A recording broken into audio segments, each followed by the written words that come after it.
اللہ کا بڑا احسان ہے. نمازیں اللہ تعالیٰ نے جب سے ہدایت دی الحمدللہ تب سے پڑھ رہے تھے نمازیں, لیکن نہ ہماری نمازیں ٹائمنگ ان کی بڑی خراب تھی. جب دل کیا پڑھ لی ہم نے جو ہے, اور مسجد میں نہیں جانا. ہم لوگوں نے اپنی زندگی میں انقلاب لے کے آئے. ہم لوگوں نے نمازیں 5 ہوتی ہیں, ہم نے 6ٹھی تہجد ایڈ کی, وہ بھی میں نے کہا یار پڑھنی ہے تہجد, اب آج سے اللہ کو راضی کرنا ہے. دل میں اللہ تعالیٰ یہ ایکسپٹ کر لیا ہم نے کہ ہمارا مسئلہ اللہ تعالیٰ ہی حل کر سکتا ہے, اللہ کے علاوہ کوئی ذات نہیں جو ہمارا مسئلہ حل کر سکتی ہے. جو ہم 1.5 سال سے سڑکوں پہ کھجل ہو رہے تھے, ہم نے نمازیں مسجد میں پڑھنا شروع کر دی.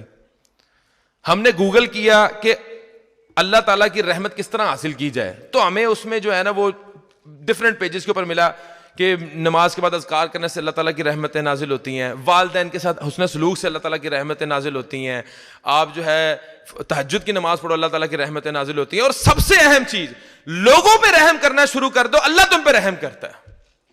جو انفارچونیٹلی آج ہمارے معاشرے کا سب سے بڑا ایک المیہ یہ ہے کہ ہم لوگوں پہ رحم نہیں کرتے اور اللہ تعالیٰ کی سے رحمتوں کے طلبگار ہیں.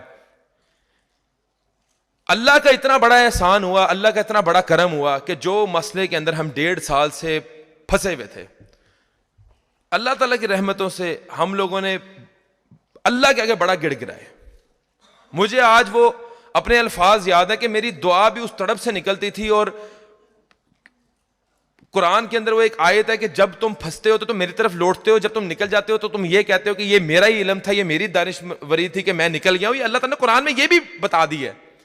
تو دعائیں بھی ایسی دل سے نکلتی تھیں کہ وہ آج بھی مجھے اپنے الفاظوں پہ بھی جو ہے نا حیرانگی ہوتی تھی. میں تو اللہ کے آگے ہاتھ پھیلاتا تھا, اللہ تعالیٰ تو یوسف علیہ السلام کو کنویں سے نکال کے بادشاہ بنانے پہ قادر ہے, یا اللہ تو یونس علیہ السلام کو مچھلی کے پیٹ سے باہر نکالنے پہ قادر ہے, یا اللہ تو محمد صلی اللہ علیہ وسلم کو غار سے نکالنے پہ قادر ہے, یا اللہ تو موسیٰ علیہ السلام کو فرعون کے اوپر غالب کرنے پہ قادر ہے, یا اللہ تو ابراہیم علیہ السلام کو آگ سے نکالنے پر قادر ہے.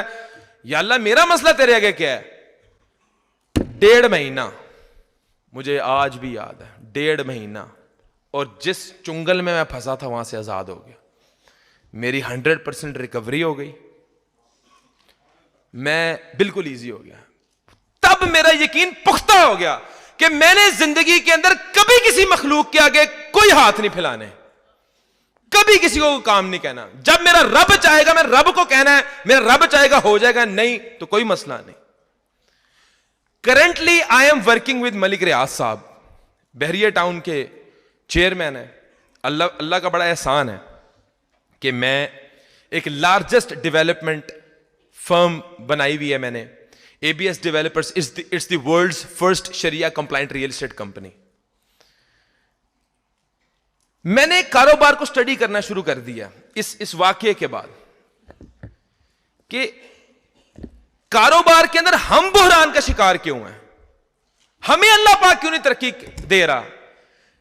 اس واقعے کے بعد میں نے قرآن کا مطالعہ کرنا شروع کر دیا. جیسے بھی میری بہن نے تلاوت کی ہے تھوڑی دیر پہلے, پہلی آیت انہوں نے پڑھی قد افلح المؤمنون, کامیاب کون ہو گئے؟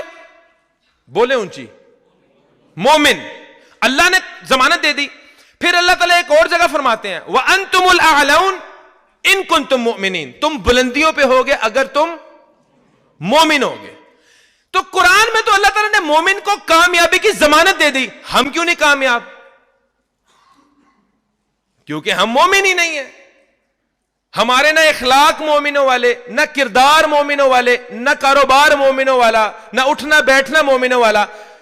اللہ تعالیٰ سے ہم رحمت کے طلبگار ہیں کہ اللہ تعالیٰ ہمیں بھی بزنس دے دے. Jeff Bezos, Warren Buffett, Bill Gates, Elon Musk والا بزنس ہم نے کرنا ہے, لیکن تیری اطاعت نہیں کرنی. آج ایک مرغی والا آپ کو کیوں کم تول کے دیتا ہے؟ آج آپ درجن کیلا لیں, کیوں آپ کے درجن میں 11 نکلتے ہیں اور 2 سڑے ہوئے کیلے نکلتے ہیں اور 9 صحیح نکلتے ہیں؟ کیا وجہ ہے؟ اللہ پہ جو ہے وہ توکل نہیں ہے, اللہ پہ ایمان نہیں ہے, ایمان کی کمی ہے.